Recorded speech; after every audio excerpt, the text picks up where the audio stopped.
పాపము, అశాంతి, భయం, దిగులు, శ్రమ, వేదన, దొంగతనం, వ్యభిచారం, వ్యాధి, హత్యలు, త్రాగుడు, ఉగ్రవాదం, భయంకర సంఘటనలు, మరణం, నరకం.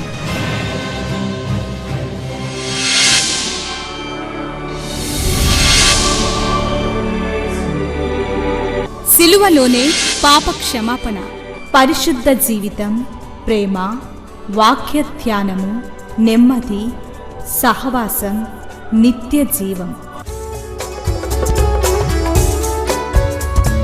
శాంతి సోపానాలు, ఇవి శాంతి ప్రదాత బోధలు. చీకటిలో ఉన్న ప్రజలకు గొప్ప వెలుగు కలుగుటకు, చీకటిలో ఉన్న ప్రజలకు గొప్ప వెలుగు కలుగుటకు, చీకటి నుండి వెలుగునకు నడిపించే సోపానాలు. శాంతి సోపానాలు కార్యక్రమానికి మిమ్మల్ని ప్రేమతో ఆహ్వానిస్తూ ఉన్నాను. ఈ కార్యక్రమాలు మీ వ్యక్తిగతమైన జీవితాన్ని దేవునికి సన్నిహితం చేయాలని, దేవుని యొక్క వాక్యానికి లోబడే వ్యక్తులుగా తీర్చిదిద్దాలని నేను కూడా అందుకే ప్రయాసపడుతూ ఉంటాను. ఈ సందేశం మీకు అందిస్తూ ఉన్నాను. చాలాసార్లు మనం బైబిలు ఎంతవరకు చదువుతాం, ఎంతవరకు అర్థం చేసుకుంటాం అనేది మన చేతుల్లోనే ఉంది. మనం చదివేది ఒక చిన్న పాసేజ్ అయినా, భాగమైనా, కొన్ని వచనాలైనా, లేక దినానికి మీరు ఎన్ని అధ్యాయాలు చదివినా మీ సొంతానికి దానిని అన్వయించుకోకూడదు. కేవలం మీ ఆత్మీయమైన జీవితానికి దాన్ని అన్వయించుకోవాలి. చాలా అనుభవంతో ఈ మాటలు చెప్తా ఉన్నాను. నేను మీకు తోడై ఉన్నాను అనగానే దేవుడు మనకి తోడై ఉంటారు. కాబట్టి బిడ్డ పాస్ అయిపోతాడు, లేకపోతే మెడికల్ సీట్ వస్తుంది, లేకపోతే ఇంజనీరింగ్ సీట్ వస్తుంది, లేకపోతే పలానా కాలేజీలో మనకి సీటు దొరుకుతుంది, లేకపోతే బ్యాంక్ లోన్ వస్తుంది. ఇట్లా ఎన్ని లోక విషయాలకు అన్వయించుకుంటారు. గత వారం మనం దేవుడు ఎందుకు తోడై ఉంటారు, ఎలా తోడై ఉంటారు, ఎప్పుడు తోడై ఉంటారు అనేది మనం జ్ఞాపకం చేసుకున్నాం. మరొక్కసారి మీకు జ్ఞాపకం చేస్తూ ఉన్నాను. దేవుడు తోడై ఉన్నంత మాత్రాన మన సమస్యలు పోవు. దేవుడు తోడై ఉన్నంత మాత్రాన మనకి ఈ లోకంలో ఏదో ఒరిగిపోదు. నా జీవితంలో కూడా దేవుడు నాకు తోడై ఉన్నారు అనేది ఖచ్చితంగా నాకు తెలుసు. అనేక విధాలుగా జీవితంలో నేను దాన్ని రుచి చూశాను. అయితే యోసేపు జీవితంలో దేవుడు తోడై ఉన్నారు, తోడై ఉన్నారు, తోడై ఉన్నారు అనే మాటలు మనం చదివాం, విన్నాం, గ్రహించారని అనుకుంటున్నాను. దేవుడు తోడై ఉన్నంత మాత్రాన యోసేపు బానిసత్వం పోలేదు, యోసేపు కష్టాలు పోలేదు, పొతీఫరు భార్య అతన్ని శోధించకుండా లేదు, యోసేపు జైలుకి వెళ్ళక తప్పలేదు. దేవుడు ఎందుకు తోడై ఉంటారు? ఒక ఆత్మీయమైన జీవితం ఆయన కొరకు ఖచ్చితంగా ఒక నిర్ణయంతో జీవించడానికి మనం నిశ్చయించుకున్నప్పుడు దేవుడు మనకి తోడై ఉంటారు. రెండవదిగా, జీవితంలో ఏ పాపం చేయకుండా పరిశుద్ధంగా, పవిత్రంగా మనల్ని కాపాడటానికి దేవుడు తోడై ఉంటారు. మన యొక్క పరిస్థితుల్లో మనం పాపం చేయకుండా, తప్పిపోకుండా, శోధనలోకి లొంగిపోకుండా, చింతలో, బాధలో, వేదనలో మన ఆత్మీయమైన జీవితాన్ని పురికొల్పుతూ ఉంటారు. కాబట్టి దేవుడు ఎందుకు తోడై ఉంటారు? మనల్ని బలపరచడానికి, ఆ శోధన జయించడానికి, ఆ బాధలో దేవుడు నేర్పే పాఠాలు నేర్చుకోవడానికి, ప్రతి పరిస్థితిలో మనల్ని ఆత్మీయంగా ప్రోత్సహించడానికి, అదే పరిస్థితిలో దేవుడు నేర్పే పాఠాలు నేర్చుకుంటూ ఆత్మీయంగా బలమైన వృక్షాలుగా ఎదగడానికి దేవుడు మనకి తోడై ఉంటారు. చాలాసార్లు చెట్లు చూసి మనం ఉపమానం నేర్చుకోవచ్చు. చెట్లు ఎండకు ఎండుతాయి, వర్షానికి తడుస్తాయి, తుఫాను గాలులకు వంగుతాయి. ప్రతి పరిస్థితి అవి అనుభవించి వాటి వాటి కాలంలో మనకు ఫలాలు ఇస్తాయి. మీరే ఆలోచించండి. వాటికి ఆ యొక్క స్వభావం ఇచ్చింది ఎవరు? దేవుడు కాదా? మానవ జీవితంలో కూడా ఎన్నో విపత్తులు వస్తాయి, సమస్యలు వస్తాయి, బాధలు వస్తాయి, కృంగిదల వస్తుంది, మరణకరమైన సమస్యలు కూడా రావచ్చు. వీటన్నిటిలో కూడా దేవుడు మనల్ని బలపరుస్తారు. అందుకు దేవుని వాక్యం మనకు అవసరం. ఈ రోజుల్లో దేవుని యొక్క వాక్యాన్ని ఎంతవరకు చదువుతున్నారు ప్రజలు, విశ్వాసులు, క్రైస్తవులు, సేవకులు కూడా? నేను అనుకుంటాను అప్పుడప్పుడు అసలు దేవుడు పిలువని వాళ్ళు కూడా సేవలోకి ప్రవేశించారు. ఎవరి ఇష్టానుసారంగా వాళ్ళు సేవలో ప్రవేశించారు. అందుకనే ఎవరికి ఇష్టం వచ్చినట్టు వాళ్ళు మాట్లాడుతున్నారేమో అనుకుంటూ ఉంటాను. దేవుని యొక్క వాక్యం తరచుగా చెప్తూ ఉంటాను, మన కళ్ళతో కాదు, మన హృదయంతో చదవాలి. వాక్యం చదివేటప్పుడు వాక్యంలో మనం లీనమైపోవాలి. ప్రభువే మన ముందు కూర్చొని ఈ మాటలు మనతో మాట్లాడుతున్నారు అనుకోవాలి. ప్రభువా, మీరు నాకు ఏం చెప్తారు ఈరోజు? నాకు మీరు నేర్పేది ఏంటి అని ధ్యానపూర్వకంగా దేవుని దగ్గర కూర్చున్నప్పుడు దేవుడు మనకి చెప్పేవి ఎన్నో ఉంటాయి. మనిషి మాట్లాడుకున్నప్పుడు ఒక హృదయం నిండా ఇన్ని చెప్పుకోవాలి వెళ్ళాక, నా ఫ్రెండ్కో లేకపోతే అమ్మకో నాన్నకో పాపలకో అని అనుకుంటాం కదా. అలాగే దేవుని యొక్క హృదయంలో ఉన్నవన్నీ కూడా మనకి చెప్పడానికి ఈ బైబిల్ గ్రంథం రాశారు. మనకి ఇష్టం వచ్చినట్టు ఈ వాక్యాన్ని అన్వయించటానికి వీల్లేదు. ఈ రోజుల్లో చాలా ఘోరంగా ఉన్నాయి కొన్ని పరిస్థితులు. అవి మీకు తెలియచెప్పాలని అనుకుంటా ఉన్నాను. గొర్రెల్లాగా ఇష్టం వచ్చినట్టు లేకపోతే ఎవరు చెప్తే అటు పరిగెత్తడం కాదు. ఎవరికి వాళ్ళే బైబిల్ చదవండి, బైబిల్ చదవండి. 100 సార్లు చెప్పమన్నా ఈ మాటే చెప్తాను. బైబిల్ చదవండి, బైబిల్ అర్థం చేసుకోండి, బైబిల్ హృదయంలో దాచుకోండి. బైబిల్ మీకు రెడీగా ఉండాలి. మీకు చదువు లేకపోయినా బైబిల్ చదివిన వాళ్ళు నాకు తెలుసు. నాకు ఒక తల్లి తెలుసు, అక్షరం ముక్క రాదు. బస్సు మీద పేరు చదవడం కూడా ఆవిడికి తెలియదు. కానీ బైబిల్ ఈ మూల నుంచి ఆ మూలకి క్షుణ్ణంగా చదువుతుంది. దేవుడు ఆమెకు తనకున్న కాంక్షను బట్టి నేర్పించారు. మీకు కూడా ఇలాంటి వాళ్ళు తెలిసి ఉండవచ్చు. ఎప్పుడైనా ఆమె ఒక రెఫరెన్స్ చెప్పినప్పుడు కింద కూర్చున్న వాళ్ళు సరిగ్గా చదవకపోతే, ఓయ్ కళ్ళుండి కూడా సరిగ్గా చదవేంటి నువ్వు, సరిగ్గా చదువు, మనసు పెట్టి చదువు అని అరిసేది. ఒక బ్లైండ్ ఆయన ఉండేవాడు, గుడ్డి ఆయన. ఆయన తడుముకోకుండా బైబిల్ ప్రతి వచనం చెప్తాడు. ఆసక్తి అండి, బైబిల్ మీద ధ్యానం పెట్టండి. ఈరోజు కొన్ని అవకతవకలు చెప్పాలని ఆశపడతా ఉన్నాను. ఇలాంటి మాటలు విన్నప్పుడు గుండె ద్రవించిపోతుంది, భయం వేస్తుంది, ఏడుపు వస్తుంది. అమ్మో, నా దేవుణ్ణి ఇలా మాట్లాడుతున్నారు వీళ్ళు, ఇంత భయం లేకుండా మాట్లాడుతున్నారు, దేవుని వాక్యాన్ని ఇంత ఘోరంగా వక్రీకరిస్తున్నారు అనే బాధ కలుగుతూ ఉంటుంది. ఎప్పుడూ కూడా మనసులో గుర్తుపెట్టుకోండి, దేవుని యొక్క వాక్యం 2 అంచులు కలిగిన ఖడ్గం. హెబ్రీ 4:12లో దేవుని యొక్క వాక్యం 2 అంచులు కలిగిన ఖడ్గం అని ఉంది.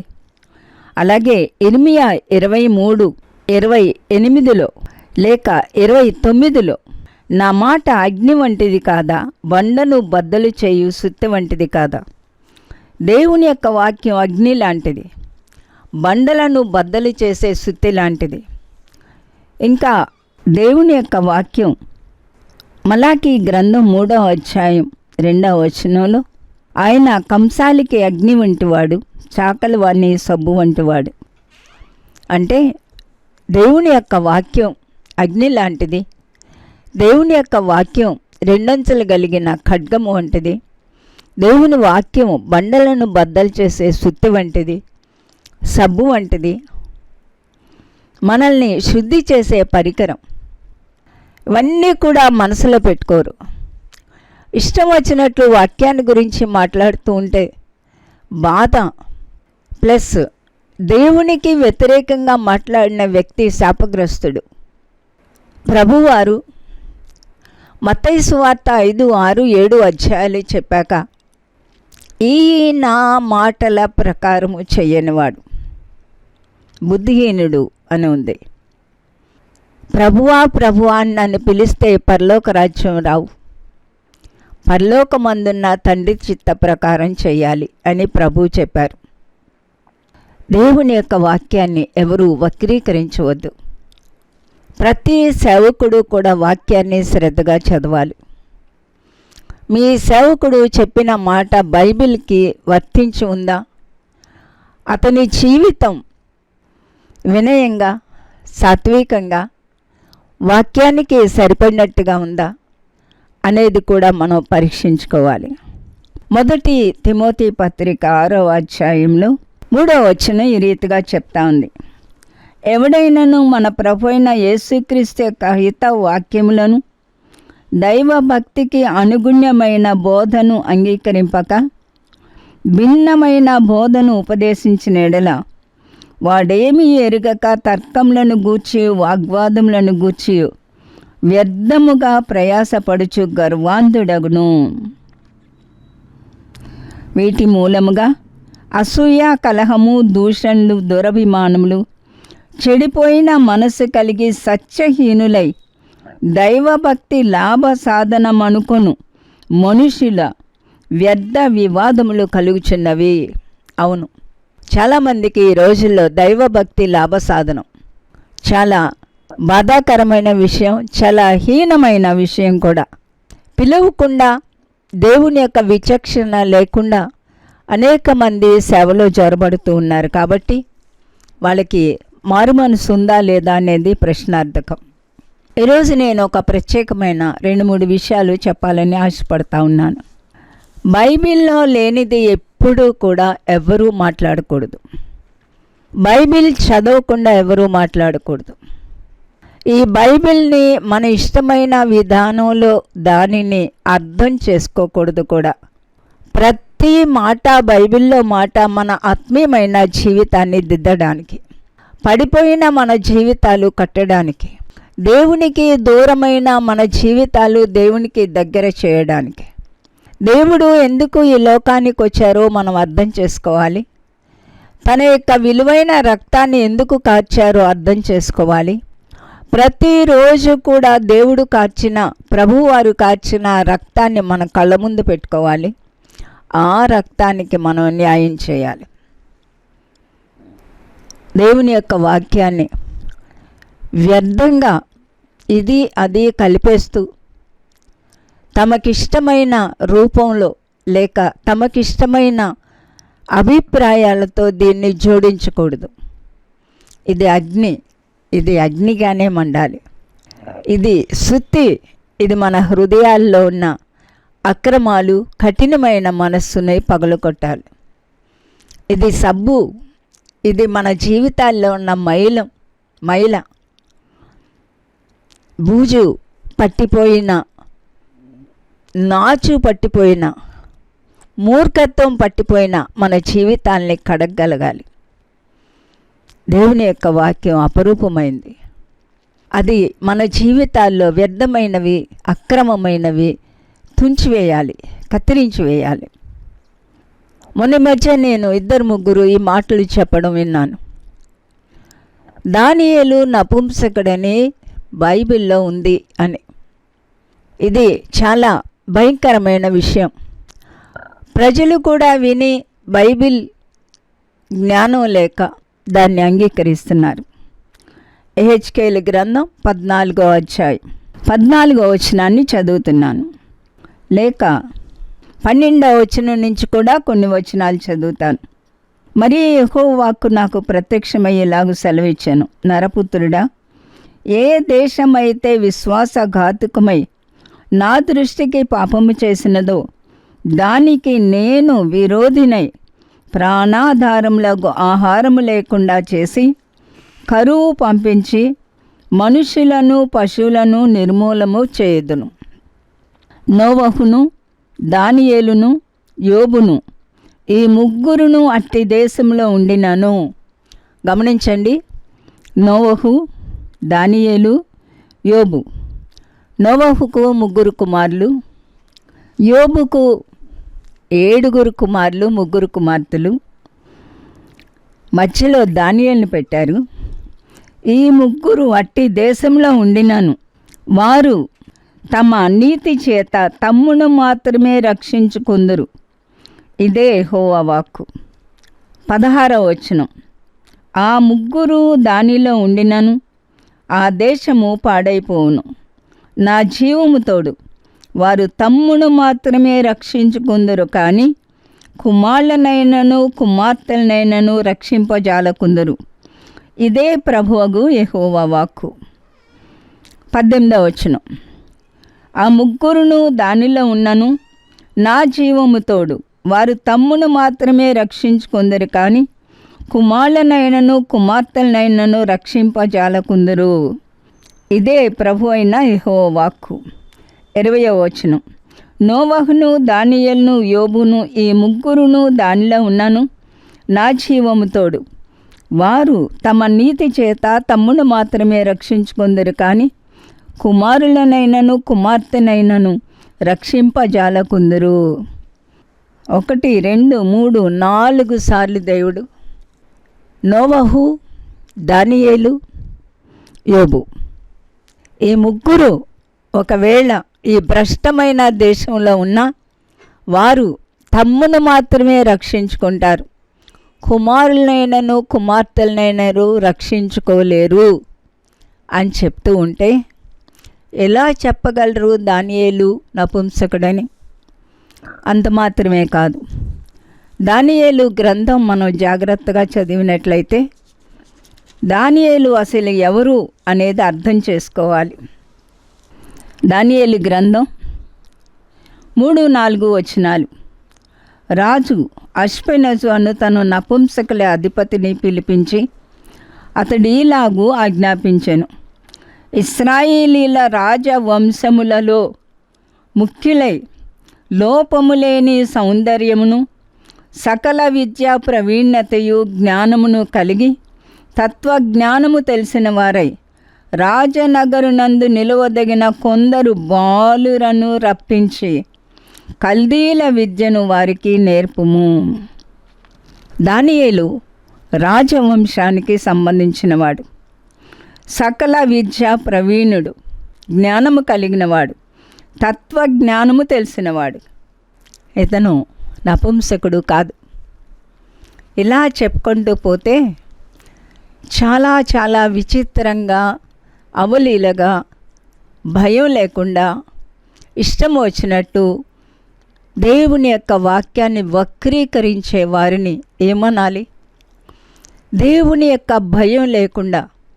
అందుకే మత్తయి సువార్త 7వ అధ్యాయం 21కి వచ్చేసరికి 22, 23, 24 వచనాల్లో చదివితే, మేము నీ నామంలో అద్భుతాలు చేశాం, నీ నామంలో దయ్యాలు వెళ్ళగొట్టాం, మీ నామంలో ప్రవచించాం.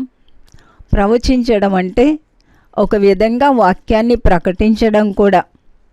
ఈ ప్రవచనాలు కూడా చాలా తప్పు ద్రోవలో ఉన్నాయి. నా ప్రియమైన క్రైస్తవ జనమ, ఈ నా మాటలు రెగ్యులర్గా వినే మీ అందరికీ కూడా నేను మనవి చేసేది ఏంటంటే, ఇలాంటి పాపానికి దయచేసి దూరంగా ఉండండి. మీరు బైబిల్ చదవండి, బైబిల్ వెంబడించండి, బైబిల్ అర్థం చేసుకోండి. బైబిల్ ఏమీ కష్టమైంది కాదు. ఇది ఎవరో జ్ఞానులు, పండితులు ఎవ్వరూ వివరించనక్కర్లేదు. బైబిల్ చదివితే తండ్రి బిడ్డలకు ఇచ్చిన హితోపదేశం ఇది. ఒక వ్యక్తి ముందు మారు మనసు పొందాలి, ఆయన రక్తంలో కడుగబడాలి, ఆయన పరిశుద్ధాత్మకు అప్పగించుకోవాలి. అప్పుడు మనం వాక్యాన్ని అర్థం చేసుకుంటాం. పరిశుద్ధాత్మ మనకి ఎంత వాక్యం అవసరమో, ప్రతిరోజు కూడా అంత వాక్యాన్ని మనకు అప్పగిస్తూ ఉంటారు. ఆయన తెలియజేస్తూ ఉంటారు, నడిపిస్తారు, ఆదరిస్తారు, బలపరుస్తారు, ధైర్యపరుస్తారు. వాక్యాన్ని ప్రేమించండి. హనన్య, మిషాయేలు, అజర్యా వీళ్ళ ముగ్గురు కూడా రాజవంశీయులు, అనన్యమైన విద్యాధికులు, జ్ఞానము తత్వజ్ఞానము తెలిసిన వాళ్ళు. అలాంటి మెరుగైన ప్రవీణులైన బాలురు వీళ్ళు. అంటే వాళ్ళ రాజవంశంలో చిన్నప్పటి నుండి కూడా వాళ్ళకి ఆ తర్బీదు పొందారు. అలాంటి వాళ్ళని ఏరి మరింతగా వాళ్ళకి నేర్పవలసినవన్నీ కూడా నేర్పించి రాజు ముందు నుంచోబెట్టారు. వాళ్ళు దేవుని యందు భయభక్తులు కలిగిన వాళ్ళు. రాజా భోజనంతో అపవిత్రులు కాకుండా శాకాహారాన్ని భుజించి మిగిలిన వాళ్ళకన్నా 10 శ్రేష్ఠులని ఎన్నుకొనబడిన వాళ్ళు. వీళ్ళు రాజ్యాధిపతులు. ఏ నపుంసకుడు కూడా రాజ్యాధిపతిగా ఎలడు. ఏ నపుంసకుడు కూడా తత్వజ్ఞానం, విశేషమైన జ్ఞానానికి అర్హుడు కాదు. దయచేసి ఇలాంటివి చెప్పొద్దు. చెప్పిన ప్రజలు జాగ్రత్తగా అర్థం చేసుకోండి. ఇందాక చెప్పినట్టుగా తిమోతి పత్రికలో మనం చదివాం. అలాగే దేవుని యొక్క వాక్యాన్ని అబద్ధ ప్రవక్తలు రకరకాలుగా తమ స్వకీయ దురాశలకు, సంపాదనకు, తమ ఇష్టానికి అన్వయించుకునే వాళ్ళు చాలామంది లేచారు. ప్రభువారు చెప్పారు, పౌలు గారు చెప్పారు, వీరు గొర్రె చర్మము వేసుకున్న తోడేళ్ళు. చాలామంది లోకస్తుల్లాగా ప్రవర్తిస్తూ ఉంటారు. లోకస్తుల్లాగా వస్త్రధారణ చేసుకుంటారు. ఏ స్టైలు, ఏ ఫ్యాషన్ వస్తే ఆ ప్రకారం వాళ్ళ జీవితాల్ని మార్చుకుంటూ ఉంటారు, మలుచుకుంటూ ఉంటారు. దేవుని యొక్క వాక్యం బహుశ్రేష్టమైంది. ఇది అగ్నిలాగా మనలో మండాలి. అలాంటిది ఒక వ్యక్తిని చూసినప్పుడు లోకం వాళ్ళ ముందు కనిపించకూడదు. హవ్వ చేసిన పొరపాటు అదే. దాన్ని మనం బాగా అర్థం చేసుకోవాలి. ఆదాము అవ్వలు సాక్షాత్తు దేవుని యొక్క కుమారుడు, దేవుని చేత సృష్టించబడిన వాళ్ళు మానవ జాతికి ప్రథమమైన వ్యక్తులు, దేవుని చేత ఆశీర్వదింపబడిన వాళ్ళు. అలాంటిది అజ్ఞానము, అమాయకము, దుష్ట ప్రభావము ఒక్కసారి ఎన్నో సంవత్సరాలుగా ఆ వృక్షాన్ని చూచి, అంటే వాళ్ళు ఎంతకాలం బ్రతికారో నాకు తెలియదు, ఈ పాపం చేయకముందు ఎంతకాలం ఉన్నారో తెలియదు, సాతాను వాళ్ళని సమీపించకముందు ఎంతకాలం పరిశుద్ధులుగా ఉన్నారో తెలియదు. కానీ మానవ చరిత్ర మనిషి పాపం చేశాక ఆరంభమై దేవుని దగ్గర వ్యక్తి చేరడంతో ముగిస్తూ ఉంది. 6వ వచనం, ఆ స్త్రీ ఆ వృక్షము ఆహారమునకు మంచిదియు, కన్నులకు అందమైనదియు, వివేకమిచ్చు రమ్యమైనది ఉండుట చూసింది. ఒక్కసారి 2వ అధ్యాయంలో ఈ చెట్లను గురించి ప్రభు తండ్రి అయిన దేవుడు చెప్పినప్పుడు 8వ వచనం, 2వ అధ్యాయం 8వ వచనం, దేవుడైన యెహోవా తూర్పున ఏదెనులో ఒక తోటని వేసి తాను నిర్మించిన నరుని దానిలో ఉంచెను. మరియు దేవుడైన యెహోవా చూపునకు రమ్యమైనదియు ఆహారమునకు మంచిదినైన ప్రతి వృక్షమును, చూపునకు రమ్యమైనది, ఆహారానికి మంచిది. హవ్వ పండు చూసినప్పుడు ఆహారమునకు మంచిది, బాగుంది, కన్నులకు అందమైనది, వివేకమిచ్చు రమ్యమైనది. ఈ రోజుల్లో కాదు, మానవ చరిత్ర ఆరంభం నుంచి కూడా ప్రతి ఒక్కళ్ళు అందంగా కనిపించాలని చాలా పోటీలు పడుతూ ఉంటారు. కానీ నా సలహా, బాహ్యమైన అందం కాదు, ఆత్మీయమైన అందం మనకి చాలా ముఖ్యం. క్రీస్తు పోలికలోనికి రావడం, దేవుడు మానవుణ్ణి నిర్మించిన ఆ పోలికలోకి రావడం, అది మన ధ్యేయం. లోకం, లోకాశలు, లోక వస్త్రధారణ ఇవన్నీ కూడా ఎంతవరకు బైబిల్కి సరిపోతాయో ఆలోచించండి. అందానికి ఎన్ని బ్యూటీ పార్లర్లు వెరిసాయో మా చిన్నతనంలో ఏముండేవి కాదు. ఎస్తేరు బహు సౌందర్యవతి, శారా బహు సౌందర్యవతి. 90 సంవత్సరాలైనా సరే రాజులు ఆమె వెంటపడ్డారు. 75 సంవత్సరాలకి వెంటపడ్డారు. బహు సౌందర్యవంతులు. కానీ వారి సౌందర్యం దేవునికి మహిమగా, ప్రజలకు భయం కలిగించేదిగా అయింది. ఈ రోజుల్లో ఎవరికి వాళ్ళు దేవుని నమ్మారు, దేవుని వాక్యం చెప్తారు, దేవుని పక్షంగా నిలబడతారు. కానీ లోకస్తుల్లాగా కాదు, ఆత్మీయమైన వ్యక్తులుగా మనం నిలబడగలిగితే దేవుని యొక్క నామం ప్రబలుతుంది. జాగ్రత్తగా ఉండండి, బైబిల్ చదవండి, బైబిల్ వెంబడించండి. ప్రార్థన చేసుకుందాం. ప్రేమ కలిగిన మా ప్రియమైన పరలోకపు తండ్రి, భ్రష్టత్వం వెలుస్తూ ఉన్న ఈ రోజుల్లో ఎక్కడ చూసినా అక్కడ మీకు వ్యతిరేకమైనవి ఎన్నో జరుగుతూ ఉన్న ఈ దినాల్లో ప్రతి ఒక్కరూ కూడా బైబిల్ని చదివి, బైబిల్ని హత్తుకొని, బైబిల్ ప్రకారం జీవించడానికి ఒక్కొక్కరిని కూడా మీరు సిద్ధపరచమని ప్రార్థిస్తూ, మీకే అప్పగిస్తూ యేసు నామమున వేడుకుంటున్నాను తండ్రి, ఆమేన్. దేవుని వాక్యానికి అనుకూలంగా జీవితాలు మలుచుకొని దేవుని ఆనందం వెతకడానికి మీకు దేవుడు సహాయం చేయనుగాక. శ్రీమతి జాయ్ శామ్ బెన్నీ గారి కలము నుండి స్త్రీల శీర్షికలో రచింపబడిన 10వ పుస్తకము విధి వంచిత వనితలు. కేవలము స్త్రీల కొరకు మాత్రమే కాదు, ప్రతి ఒక్కరూ ఆత్మీయ మేలుకై చదవగలిగిన పుస్తకాలివి. మా address Shrimati Joy Sam Benny, Emmanuel church 1-146 S Achyutapuram, Kakinada 4. మా ఫోన్ నంబర్స్ 944-010-9893 మరియు 0884-237-6793. మరలా ఇదే సమయానికి ఇదే ఛానల్లో మనం కలుసుకుందాం. Thank you.